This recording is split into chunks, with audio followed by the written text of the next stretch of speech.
batay sa datos noong 2025, tinatayang may humigit kumulang 6,482 na paaralang multigrade na nagpapatakbo sa buong Pilipinas na nagsisilbi sa mahigit 300,000 mga mag-aaral.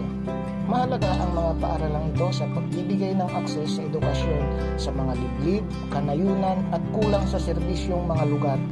Karaniwan itong pinagsasama-sama ang mga mag-aaral mula sa 2 o 3 baitang sa iisang silid-aralan na pinangangasiwaan ng iisang guro. Saan mang panig ng mundo, tiyak may mga batang nagnanais matuto. Lahat ay kanilang gagawin upang mga pangarap ay tuparin.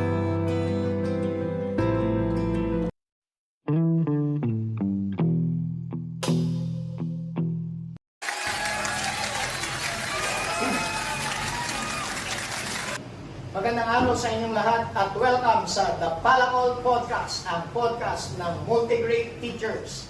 Ating pinasasalamatan ang ating 10.5 million followers na walang sawang sumusubaybay sa ating programa.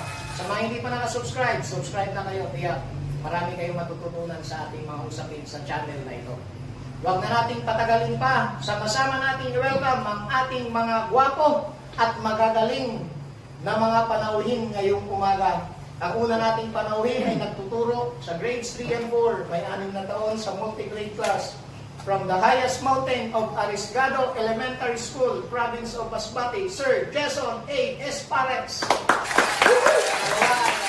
Nahawak ang grades 4 and 5, may 1 taon sa multi-grade class. Nagmula sa mababang paralan ng mataas. Province of Albay, Sir Mark Anthony N. Morete. Grade 5 and 6 ang kanyang hinahawakan. May 9 na taon sa multi-grade class. From Binican Elementary School, Province of Palawan, Sir Jomer P. Talaga. Grades 3 and 4, may 11 years sa multi-grade classes. From Mataravis Elementary School, Division of Palawan, Sir Muhammad M. Ajer. Welcome po kayong lahat sa ating podcast ngayong umaga. Maraming salamat po at nakarating kayo ng maayos dito sa ating studio. Kumusta naman po kayo? Thank you, sir. Okay naman po. po. Nandito kami. Medyo mahirap punta dito. Alam ko sa studio. Okay. Buti na lang malamig. Medyo ano dito, pero komportable naman yung kailangan buti naka-jacket kayo kasi malamig dito. Talaga malamig ka lang. Ngayong umaga ay pag-uusapan natin ang mga problema sa ating mga classroom practices. Ganun din, kung paano natin ito mas mapubuti. Ano ba ang inyong mga nararanasang mga problema? Oo nga eh, sa amin, lalo na sa mga multi-grade sitting classroom, meron talaga sa amin ang isang problema. Isa na doon yung unfair instruction. Nagiging confused yung mga bata pagdating ng instruction. Hindi sila nakatapos agad ng activity kasi magtatanong sila kung paano gawin ito, parang ganun yung Actually, I agree dun sa sinasabi ni Sir Jason. Kasi pagdating ng unclear instruction, parang dun nag-start agad yung confusion sa bata. Nahihirapan yung mga bata na magsimula, lalo na parang sumunod sa steps, instruction. So parang laking question dun sa mga bata, di ba? Lalo sa parents. Siguro ang tendency nun, sir, tanong ng tanong. Maya, Oo, nandun ka na sa kabilang sa kabilang klase, tapos pumunta pa sa'yo. Kaya parang yung question sa atin, lalo sa multi-grade setup, parang mapapatanong yung ibang teachers allowed ba yung mga bata na magtanong pa kung yung teacher nila nandun na sa kabila, di ba? At dahil doon, nagiging din yung instruction natin. At pati yung classroom ng management natin, na-effectuan dahil sa hindi na maliwanag yung instruction. So yun, parang lastly para sa akin yung tanong. Kung gawin yung instruction, unclear yung instruction, may kinalaman kaya to sa pagdidesenyo natin ng activities? No? Or paano natin aayusin yung directions, yung mga practices, activities, lalong-lalo na dun sa instructional materials. Alam niyo, mapalad tayo kasi may kasama tayong eksperto pagdating sa ganyang usapin. Siguro si Sir Mark Anthony mayroong maibibigay sa ating mga solusyon yan. siguro dun sa issue na unclear instruction, very common yan sa, lalo-lalo na sa atin sa multi-grade setup. Siguro ang ano ko dyan is yung una, gamitin natin yung MKOs. Ano ba yung TO Yung niya? most knowledgeable others. Hindi naman ibig sabihin, si teacher palagi ang source of yung information. Pwede naman natin i-train itong mga tinatawag nating little teacher na turuan natin sila na kapag tapos na sila, ibig sabihin na pwede na silang maglaro. Pwede naman tulungan nila yung kanila kaklase na hindi maintindihan yung instruction. No, mag-serve sila kasi parang body, System. yung body system. Pwede pala yun, sir, kung aman. Pwede yun. Kasi pag once na meron tayong, lalo na yung mga medyo mapagkakatiwalaan naman, yung mga matured na student natin, teachers, pwede silang ilagay sa ganon. Pwede silang makatulong sa kanilang mga kapwa-bata. Kasi palagay natin kung ang teacher ay busy sa kabilang grade, pwede mapag-iwanan natin yung mga bata na medyo may edad na o medyo mas lamang sa kanila yung edad. Para naman at least magkaroon tayo ng focus doon sa learning activities ng kabilang grades. Ang ganda, no? Sir, ibig sabihin, pwede mo pala yung ma-adapt yung sistema nila doon na paglipat mo sa kabilang grade, mag-a-assign ka ng little teacher na makapagkakatiwalaan mo. Kung may tanong yung mga kaklase nila, hindi na pupunta sa'yo doon sa kabilang grade, doon na sa kaklase nila magtanong. Pero yung hindi naman ibig sabihin lahat ng ating theory. Siya na lang yung gagawa. Dapat kasi well distributed naman. Para naman yung iba naman kasi mga bata minsan nagsiselos na bakit kasi sir, si ma'am, ako na lang laging pinipili, siya na lang laging Pero pinipili. pwede siguro dyan, sir. Halimbawa, dito teacher of the day, itong si Monica, bukas, iba naman. Pwede Dapat. ganun Yan yung... Kasi ibig sabihin na siya yung pinaka-matalino, siya palagi yung Tama yun. magiging dito teacher. Yan parang dumadating tayo sa point ng tanong na ganyan. Paano natin siniselect? Paano natin pinipili? Diba? Parang dapat ba baby? Nag-iiba siya ba? Parang sa part ng little teacher. Yan paano natin malaman na siya yung more knowledgeable natin? Malaking bagay din yan sa leadership ng mga bata kasi mapagkakatiwalaan sila. Hindi lang, ibig sabihin, hindi lang siya yung may advantage, Advantage. kundi pati rin sa bata, mag-boosting yung concept sila. Napakaganda ng mga suggestion nila. Ibig sabihin, sa tanong ni Sir, alam mo na yung mga estudyante mo, lalo na pag matagal mo ng hawak, alam mo na yung kanilang mga kakayahan. Kaya kung yun ang kakayahan niya, para sa kanya yun, siya yung little teacher mo. Okay sir, malinaw no? Malinaw, pero tama din yung sinabi ni Sir na hindi lang isang bata. Palagi kasi nagkakaroon. Yung iba inisip nila nagkakaroon ng figure. May kita. Ito yung nangyayari. Ang ganda ng usapan natin. No? Okay, na-solve sila no? Yes. Doon sa inyo sir, baka mayroon ba kayong mga nanginig na problema doon sa inyo? Ako sir, bilang 1 year pa lang sa multi-grade, yung isa talagang ako sa personally naranasan ko na is yung parang boring yung presentation ko. Doon ako parang gustong baka mayroon kayong mas magandang idea. Inandog yung mga bata. O parang naboboring sila doon sa presentation na part ng aking lesson. Yun ang aking. So kapag kaganyan sir, ako kasi matagal na rin ako sa multi-grade setup or setting. Ganun ang ginagawa ko kasi pagkagabi, o may time tayo na kasi di ba may mga intervention tayo, may mga preparation for learning materials. So sa mga hours na yun, dapat meron talaga tayong nakalaan na parang gawin natin intervention para ma-motivate natin yung mga bata. Lalo na kapag hindi sila masyadong nagpa-participate sa mga activity natin. Kasi once na ang teacher walang plano dyan regarding doon sa kanyang mga objectives sa bawat araw-araw natin ituro, maaari talaga yung bata, mawawala talaga ng interest. Importante yung plano. Plano. Sir, yes sir. So, bakit nga ba napakalaga sa atin yung presentation dapat i-English yung mga bakit nga ba naging isang rason doon baka nag-iisip na picture-centered tayo. Yung puro picture yung magsasalita. Kasi sa bata. Kailangan meron din salamunan yung mga bata. So ang kailangan natin ay yung mga manipulatives at interactive materials. Kasi mas mahalaga sa kanila natututo sila doon sa mga nakikita nila, hawakan nila, yung mga konkretong materials. Yun yung nagbibigay sa kanila na parang buhay na buhay sila hanggang sa matapos yung lesson natin. yung kailangan natin. Maganda, no? Ibig sabihin, habang nagtuturo ka, halimbawa, tungkol sa pera, kung paano magbarya o paano bumili, kailangan mayroon kang mga play money para mahawakan ng mga bata. Applying na realize it. Yan, tama yung sir. Siguro pwede mo naman utusan bumili sa tindahan. Oo, Ano ba yun, sir? gumawa ka ng ano, siguro gumawa ka ng tinda-tindahan doon sa ano, mayroong tindera, ay parang role-playing na, tapos Role-playing. interactive materials, sana yung sabi ni Sir, na magandang gawin para yung mga bata, involved sila, yun ang nakikita ko. Sir, ano? Yes.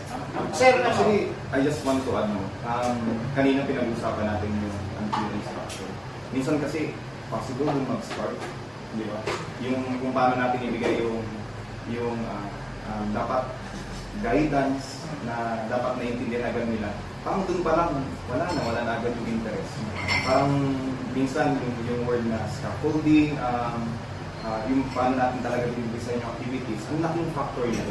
So, for me, para sa akin, just want to introduce one of the strategy na pwedeng nagagamit nyo na.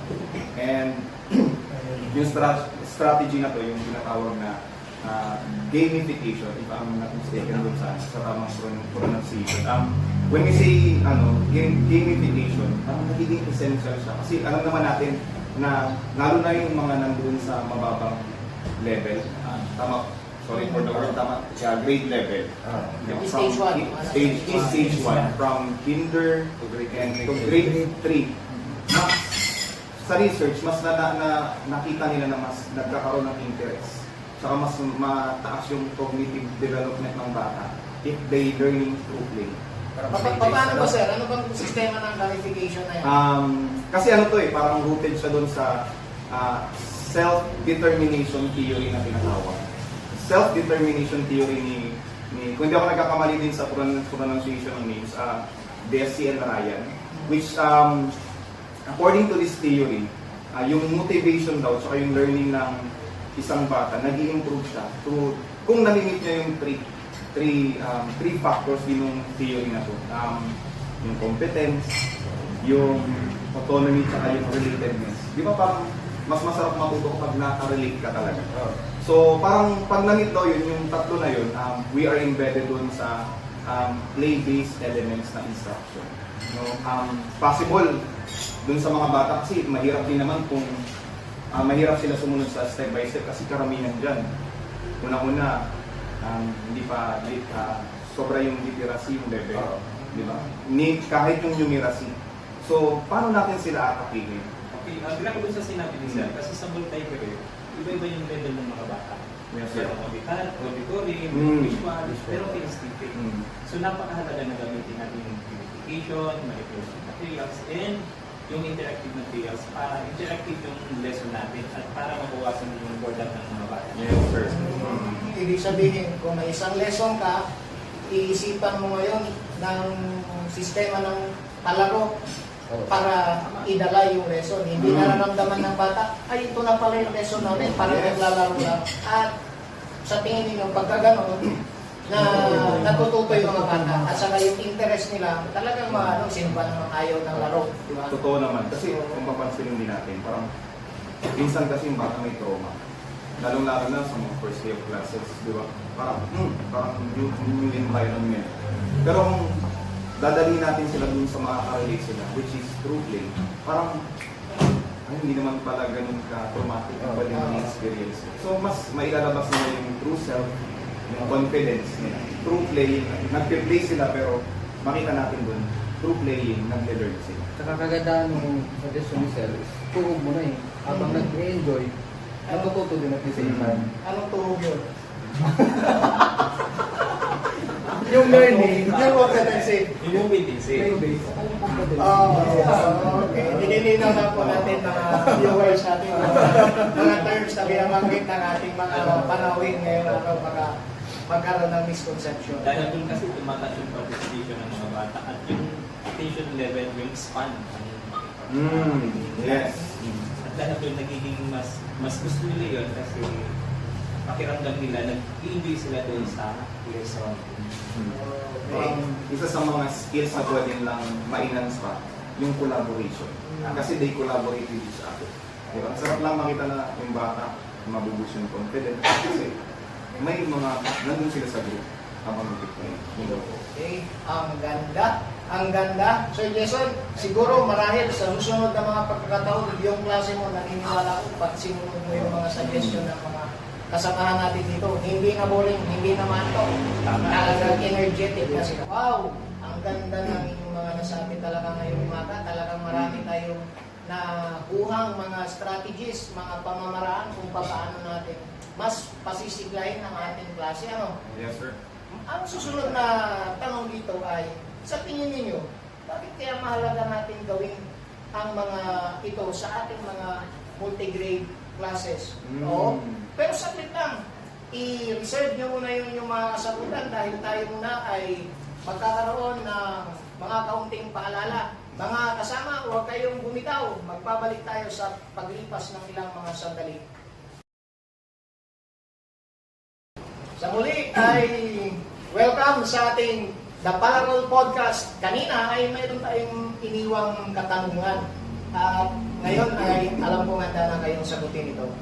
Ang tanong natin, ulitin ko, sa tingin ninyo, bakit kaya mahalaga na gawin natin ito sa ating mga multi-grade classes? Sir Jason?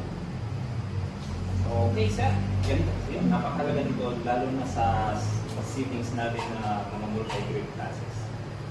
So, dahil yung mga learners natin ay tinuturuan natin ng sabay-sabay sa iba't ibang grade level. So, ibig sabihin, iba-iba yung level nila. So, napakaling nito, lalo yung education, yung mga interactive materials. Dahil doon,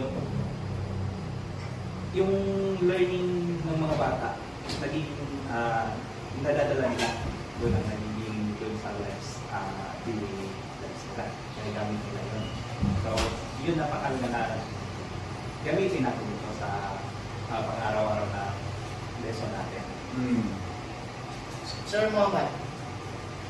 Tungkol doon naman sa babalik ko lang yung kanina na dapat tayong mga guro, dapat marunong tayo ay galing sa kanila, lalo na kapag sa classroom setting ng multi-grade, dapat hindi boring. Kasi once na boring yung first and foremost, pagka ang ating simula ng ating klase ay boring na kaagad. Hindi natin pinag-aralan masyado yung learning activities na pinapasalitate natin, binibigay natin sa mga bata. Binabalik natin kasi yung objectives, paano ba nila ito makuha sa whole day na ito, dapat marami silang matutunan. At saka dapat hindi boring, yung natin doon ay dapat motivated lahat ng activities para sa kanila. Sir. Ako naman, para sa akin, dapat kilalanin talaga natin yung mga estudyante natin. Kung meron tayong 30, dapat bawat isa dyan, alam mo kung ano yung strength at weakness nila. Para alam natin kung saan tayo papasok dun sa Paano i-address? paano i-address. Ito si Pedro. Gusto na lang palagi mag-drawing. Meron ako yan sa classroom. Maghapon, ilang beses kong papagalitan kasi nag-drawing. So, yun ang isa sa mga natutunan ko dito sa podcast namin ngayon na yung boring na presentation, yung gamification ni Sir. So, baka meron din sir mga game-based dyan, baka Pwede. rin. Pa-share ng Share. vibes. Share na lang din. Tapos yun, pagbalik ko sa sa Bicol, pwede ko na ma-apply yung mga insights na nakuha ko dito sa sharing. Alam, isa rin yung dadag ko lang, kapag kasi yung bata kilala natin so alam natin kung ano yung kanilang pwedeng maging intervention natin, gawin natin ang paraan doon. Kasi once na yung bata kilala natin, kahit na tatlo yung hinahawakan natin o dalawa man, combination or halimbawa sa 4, 5, 6, kasi mayroong hawak din naman So mahirap yun, pero ang pinaka-importante doon na sinabi ni Sir, kailangan talaga alamin natin kung ano yung level ng bata. Halimbawa, medyo mahina siya dito sa reading comprehension, medyo nahihirapan siya dito sa numeracy. So ang teacher naman tayo, kasi we are differentiated instruction naman, dapat magaling tayo when it comes sa intervention. Para mayroon pa bang mga supplement activities na pwede natin ibigay sa ating mga learners. Para naman within 1 month, within this quarter, medyo mayroon silang development, i-check natin. Meron tayong checklist for development ng bawat learner. Tama yung sinabi ni Sir, doon sa mga intermediate kasi yung mga sinabi natin ay pwede lang natin gamitin doon sa loob ng classroom habang tayo nagtuturo. Yung intervention, pwede natin magdala sa kanila. Pwede natin pwede natin Take home. test. For example, dun sa amin, meron akong isang intervention na kung saan yung yung gamit yung technology. So, it is a complete example na kung saan nag-record ng mga instruction, then through USB and mini speaker, yun, naging kasi hindi natin alam. Parang yung iba, pinapakinggan lang nila, parang audio book. oo, parang ganun. Kasi yung iba, di ba, multi-level. Yung iba-iba yung bata natin. Yes. Yung iba, hindi sila natututo sa loob. Kaya, minsan, kailangan natin ng intervention para doon. Ganda nun, sir. Actually, I can relate dun sa audiobook. Parang dumating kasi na sa isang training, nagkaroon siya ng question. Paano mo papabasahin yung batang hindi marunong magbasa? Di ba? So, kung kayo natatanungin, di ba? Ang sarap lang malaman na, ano, pwede pala natin gawin yung audiobook na pwedeng, kasi out of the absence ni teacher doon sa kabila, pwedeng Saka sinusundan offline siya, hindi na kailangan ng data. Mostly, ang gumagamit niyan, sir, sa atin sa stage 1 and kinder. Yes. Pero ina-apply po natin yan doon sa 1, 2, 3 kasi nga, hindi natin sure na yung bata, kahit na grade 3 na yan, may underdevelopment pa rin po siya regarding doon sa sa ating literacy. Kaya ina-apply pa rin po natin yung ating tinatawag na audiovisual intervention para mas ma-master nila bago sila tutungo or bago sila hakbang doon sa 4, 5, and 6. Ako hindi pa nakapag-share doon sa... Sige. Oo nga. Parang gusto nyo na ako pauwiin. Kung pinaramdaman mo siya, hindi, welcome kayo sa dito kayo lang, tuloy. Say, sa akin, ang ganda ng mga learnings. Actually, parang ang kukulangin nga tayo sa oras. Hanggang anong oras lang ba tayo? Ano, sir? Hindi pa naman nagsasabi si Direk. Sabi ka lang yan. So, para sa akin naman, yung mga learnings natin, parang dikit siya doon sa isa mga natutunan ko sa summer class namin sa UP. Parang yung kung paano na ipasok na sa UP. Yung UB, parang nandun ako, nag-agree ako kay sir na tuhog lahat. Parang ang laki din nung kinalaman ng bata na parang mas naging sensitive ako doon sa behavioral development, yung cognitive, yung differences. No? Pasok siya doon sa amin, dapat pala alam din natin yung mga parang related siya dun sa psychological foundation. So, na parang yung developmental readiness nga nasabi ko kanina, yung learner's diversity, pagkakaiba-iba, self-regulation, yung kakayanan ng bata na kontrolin Kontrolin ang sarili. Yes. Ang ganda nun na parang, dapat pala alam din natin yung scaffolding. I do believe hindi lang alam, kasi alam kong alam nyo na.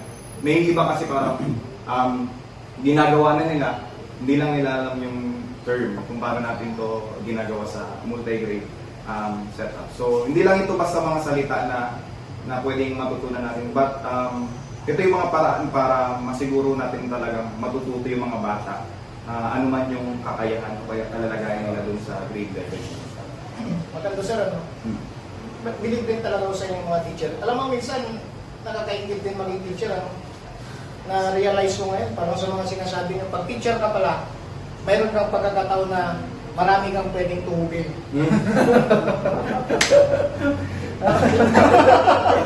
Ibang tuhog. Tuhugin mga competencies, mga kasama. Huwag niyo Tuhugin sa akma. Pag teacher, marami kang pwedeng tuhugin sabay-sabay ng mga competencies. So, ganda na mga usapin natin ngayon. In a lighter note, mayroon akong inihanda mga isang segment na kung saan ay mayroon akong mga inihanda maiksing mga tanong at sasagutin nyo na lang ito kung saan kayo mas pabor. Maiksing ito. Kaya. Medyo kinakabahan ako. Kahit maiksi ito, alam ko, tuhog to. Sa segment natin.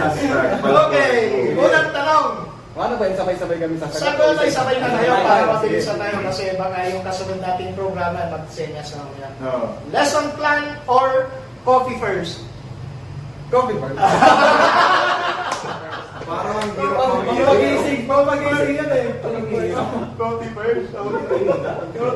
Ito, lower grades or higher grades? Lower Higher grades. grades ako. Higher grades. Lower grades. Lower grades. Kasi, ba? bawal Ate, pala mga nagsasabi. kasama yung... Wala naman pala explanation. Wala explanation. Natakutok ko na explanation. Wala. Ito, Pag-usapan. quiet class or energetic class? Energetic. Okay. Maganda at energetic ang ano. Ito, printed modules or digital activities? Printed modules. Printed modules? Printed. Okay. Depende sa ano. Printed. Bawal pala mag-explain. Pero maraming explain sana dyan. Oo. Kasi baka Parang magaling parte kayo ng- na mag-isip. Okay, ito. Kanina nasabi ni Sir na sa UP ka pala Sir nito summer, ano? Ang galing mo naman. Bihira ang pagkakataon niya. UP. Yes. Baka naman, surat na pa yan. Okay, what activity for all or UDL? Tinuro ba yan sa UP, Sir? Oo, kasama yung part sa training. Ito. Sir, Yes. attendance muna o sermon muna? Karang depende. Attendance muna. Okay. Bago mag-sermon. Bago mag-sermon. Baka may nawala. Kaya ako mananagot niyan. Okay. Ito. Most powerful teaching tool. Heart or strategy? Hard. Hard. Hard pa din. Heart talaga. Most rewarding moment. Learner improvement or learner appreciation? Learner appreciation. Appreciation. Ibig sabihin, tayo kailangan, thank you sir. I-appreciate it. Okay? So, mas mabilis maubos. Ito. Parang ko rin ah. Mas mabilis maubos. Pasensya o chok? Parang pasensya. Sir naman. Chok, mga kasama, ha? Alam nyo na, huwag na kayo magbigay ng chok. Pasensya na lang. Mas madalas hawakan. Lesson plan o cellphone? Naka-live tayo, ha? Lesson plan. Lesson plan na lang, sir. Okay. Kulong. Kulong. Meron ng deepest order, ha? Parang mahuli tayo dyan. Ito. Mas nakakainis. Magturo o principal? Magturo. Nakakainis magturo. Magasiman ko sir. Parang hindi sigurado si Sir. Hindi kasi ako kasi, di ba? Wala na tayo explain. Hindi naman tayo yung principal. Pasto. Ito, kanya-kanya tayo. Finish this sentence. A multi-grade teacher is blank. In one word. Interactive. Interactive. Sensitive. Sensitive. Patient. Patient. Well planned in terms of teaching. Well planned in terms of teaching. One word. One word, ha? One word. Sige po. Matindi. Motivated na lang. Okay, talagang kita nyo pagka may Narinig yung one. ano rin ng games, talagang buhay, di ba? Kahit tayo, buhay dito. At syempre, sa last part ng ating program ngayong araw ay meron tayong segment na Boy in the Mirror. So, sa ating segment na ito, haharap lang kayo sa camera at sa mga natutunan natin dito ay nangangako kayo sa inyong sarili kung ano ang inyong mga pwedeng mas i-improve pa pagbalik nyo sa mga station. Umpisa tayo dito kay Sir Jason. Camera. Uy. Sige, tuloy lang. Okay, magandang umaga ulit. So, dahil dun sa napag-usapan natin, parang maganda lahat yun eh. Kaya, okay, na-excite ako dito sa segment na ito mga kasama. Kasi bilang multi-grade teacher, dahil dun sa napag-usapan natin, ito ang aking may papangako. Na pagbalik ko sa ating station, kung saan man may mga bata na naghihintay sa akin doon na gustong matuto, ay lahat ng mga napag-usapan namin ay gagawin ko lahat ng mga strategies at mga intervention na pwedeng gawin para sa kanila ay gagawin ko para magkaroon lang sila ng makabuluhan at magagamit nila hanggang sa sila tapos ng pag-aaral. Okay. Ikaw, sir. Sir, mga Yung sa akin naman po ay, kasi nalayo ako eh. Nasa nasa pinakasulok-sulok ng may islets pa ng district ng Agutayan. Siguro pagbalik ko dyan, nangangako ako sa mga bata na lahat ng natutunan ko dito sa summer, lahat ng pinag-usapan namin na na-absorb, hindi lang po ako, pati yung mga kapwa ko guro, ay taus-puso ko itong ibabahagi sa inyo sapagkat alam ko na kailangan talaga ninyo lalo pa tayo ay nasa last mile.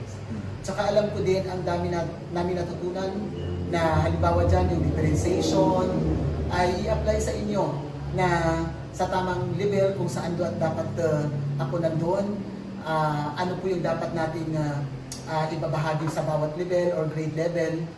Depende po sa kanilang understanding.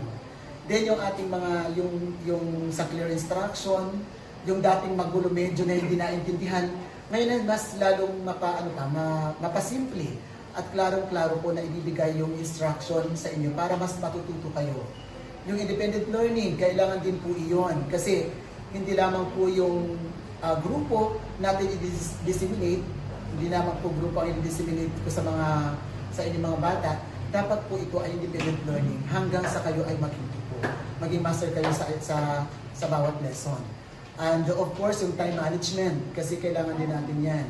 Kapag ang time management, kung anong oras po tayo dapat ang klase natin, dapat po talaga ay naka-implement po. Batay po yun sa ating class program. Kasi minsan may nahuhuli.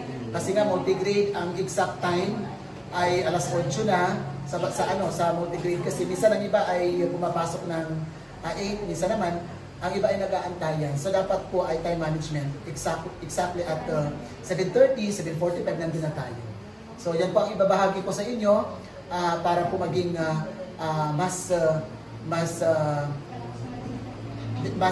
magiging maganda ang flow po ng ating lesson or ng ating classroom multi-grade setting. Thank you po. Grabe, sir. Siksik, liglig at umahapon. Ako naman dito yung kamay, no? So, ako naman po ay, ito yung aking mga pangako. Pag sinabi natin pangako, dapat Hindi napapako. So, napakaganda nung mga natutunan ko dito. Kaya ngayon, pinapangako ko pagbalik ko sa mababang paaralang mataas, ay, kasi yung pangalan ng school namin mataas, dapat yung quality din ng edukasyon mataas. Grabe. So, ang pinapangako ko lang na kasi yung mga estudyante natin, iba-iba yung level nila, iba-iba yung pinto ng pagkatuto. So, tayo bilang mga guro, hawak natin ang susi sa kanilang pagkatuto. So, pagbalik ko doon, i-apply ko yung mga natutunan dito, yung diversity, yung UDL, scaffolding, MKO, at yun, i-apply ko pagbalik ko sa school at susubukan ko talagang susubukan kong i-improve pa ang aking pagtuturo sa kanila. Bakit nakaka-pressure naman sundan si sir? Ayan, syempre po, lastly ako. Sabi ko, parang ang hirap mangako. But just want to try my very best. No? Balik sa school na aking tinuturuan. I would like to become more sensitive. Doon, lalong-lalong doon sa mga natutunan natin. Sensitive doon sa development, behavior, and diversity ng mga students natin. More passionate. Mas intindihin yung situation. Parang sarap nang i-apply nung yung parang let's put ourselves as a teacher in the situation of our students for them na mas maintindihan natin sila. No? And by that, mas maintindihan talaga natin yung need. No? Now, ako, as a father of two, parang I can't imagine na yung anak ko magkakaroon ng alam mo yun, yung parang traumatic experience sa school. So parang as a teacher, as a second parent doon sa school na meron tayo, I'll try to be more loving. Sabi ko nga kanina, sensitive and intindihin sila. And lastly, to my colleagues, to be a model. You know, passing all the learnings na pwedeng nagain ko sa experience ko from the past trainings, maging dito sa podcast. Actually, pwede na pala nilang panoorin na lang. Oh, ito pa. Pwede na rin nila. That's all, and thank you for this opportunity. Tapos mag-subscribe din sila sir. Oo, grabe. Send na lang sa Mga kasama, alam nyo, iba yung vibes pag nandito sa studio. Halos maiyak ako talaga. Sa totoo lang, halos maiyak ako sa mga madamdamin Yung parang iyak. sinishare. Oo, kita nyo naman. Kaya sa mga estudyante nila sir, dyan sa kanilang mga schools, talagang pagbalik sigurado, mayroon silang mga best practices na may Parang lumibiglas sila hindi na biglang nag-transform. Oo. Service sa version 2.0 na to. Alam mo, medyo maiksi lang mga kasama yung ating discussion ngayong araw. Kaya kung mayroon kayong mga katanungan, ay handang sagutin ng ating mga panauhin. Just comment down below and sasagutin po natin. Susubukan po natin sasagutin yung inyong mga milyon-milyong katanungan dito sa comment section. So, mga sir, maraming salamat at pinaunlakan ninyo ang ating kumpanya. Salamat din po.